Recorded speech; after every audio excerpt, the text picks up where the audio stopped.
Hey guys, welcome back to Kindergarten Radio. Tonight we're going to read a few more chapters in Junie B. Jones and that Meanie Jim's Birthday, written by Barbara Park and illustrated by Denise Brunkus. Okay, you remember she was really upset that she wasn't invited to Meanie Jim's birthday? Yeah, so he's at school and he's handing out all the invitations, and he handed one to Crybaby William. And what did Junie B do? Do you remember? She took it out of his hand and ran off with it and got in big trouble with Mrs., right?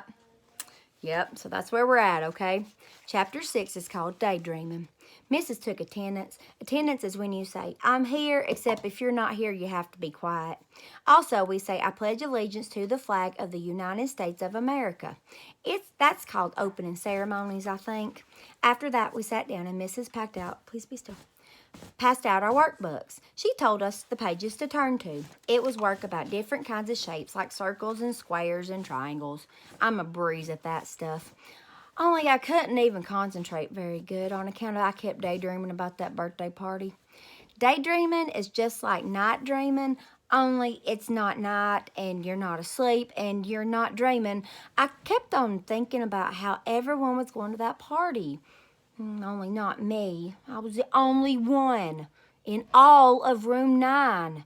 I wish Lucille and Grace weren't going too, I just thought to myself, because that would be a nice sport of them. After a while, I tapped on Lucille. You are my bestest good friend, I told her. Lucille smiled at me. You're my bestest good friend, too, she said. I touched her new dress. You look very precious today, I said. Lucille fluffed herself. Thank you. You look very precious today, too, she said. I touched her fingernails with polish on them. I wish you and me could be twins, I said. Me too. I wish you and me could be twins too, she said. Then my whole face got happy. Lucille, I just thought of something. You and me can pretend we are twins, and we can do everything just the same. It's a Saturday, you can come to my house, and I will put nail polish on my nails just like you, and you will stay home from that birthday party just like me. Please stop. Lucille didn't say anything back. I tapped on her. How come you're not talking, twin? I said. How come you're not saying anything back? Because I want to go to the party, that's why, said Lucille. I did a huffy breath at her. Yes, Lucille, I know you want to go to the party, but me and you are twins now, and twins have to do everything just the same. And so if I don't go to the birthday party, then you can't go to the party too, on account of that's the twins rule. No, it's not, said Lucille. My cousins are twins, and one's a boy and one's a girl, and they don't do anything alike.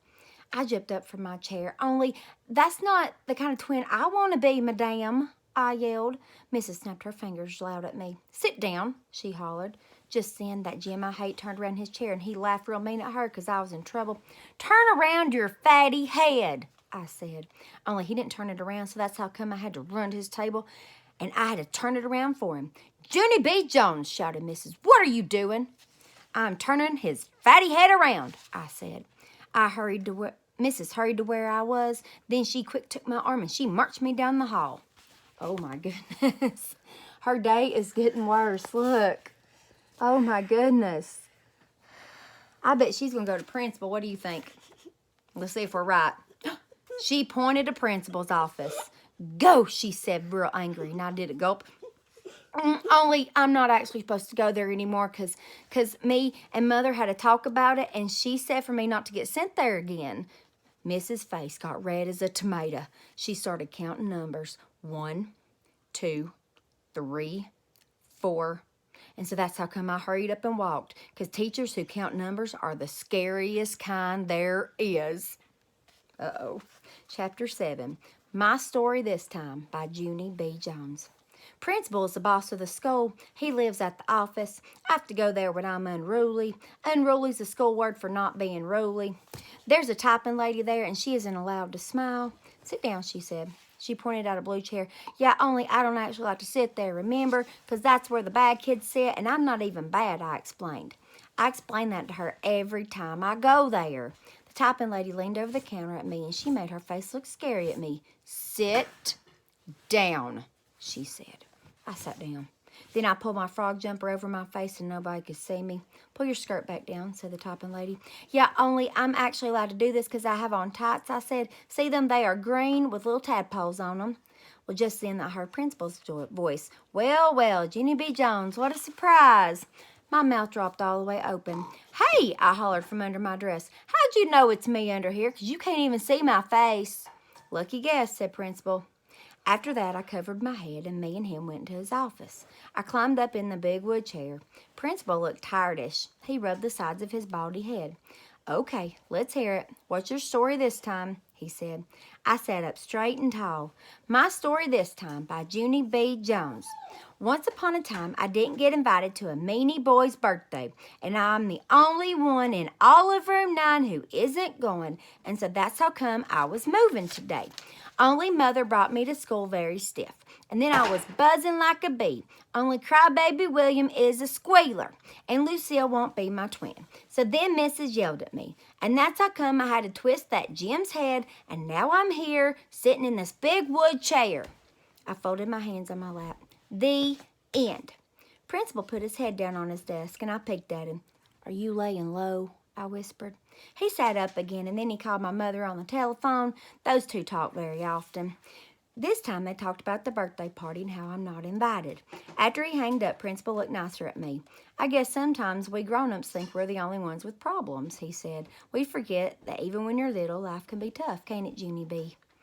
Yes, I said, life can get your goat. After that, me and him went out of his office, and he lifted me into the blue chair again. I want you to wait here a minute, he said. There's someone I have to talk to before I can get this settled. Yeah, only guess what? I don't actually want to sit in this chair on account. This is where the bad kids sit, and I'm not even bad. Principal thought, and then he snapped his fingers. I think I have the perfect solution. He went in his office and brought out a giant shopping bag. What if we hide you under here, he said. If we hide you under this bag, nobody will be able to see you at all. I jumped up and down very excited because hiding is my favorite thing in the whole world, that's why. Principal sat me down on the chair and he put a giant shopping bag over my head. Hey, who turned out the lights? I said. Then I laughed and laughed, and that's called comedy, I think. I bended my knees and pulled them under the bag, and I hugged them real tight. Now all you can see is my tippy toes on my shoes, I said, very happy. This is the perfectest solution I ever saw. And so how come you even think of this wonderful thing, I asked. Only Principal didn't answer me back. It's okay. It's okay. Because he probably went back to his office already. After that, I hid it inside my bag. I hid it a real long time.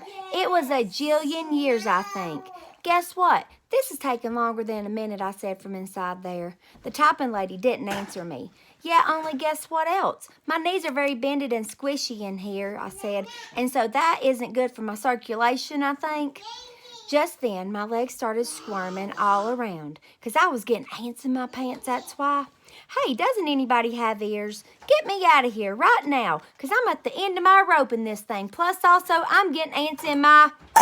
All of a sudden, someone yanked the bag right off my head. Don't give it back to her. Don't give it back to her. All of a sudden, someone yanked the bag right off my head. It was a scary typing lady. Pants, I said very soft. She took me back into Principal's office. And guess what? That Jim was in there. He was sitting in the big wood chair, and the principal was frowning at him. Junie B, our friend Jim here has something he wants to say to you. Don't you, Jim? Asked Principal.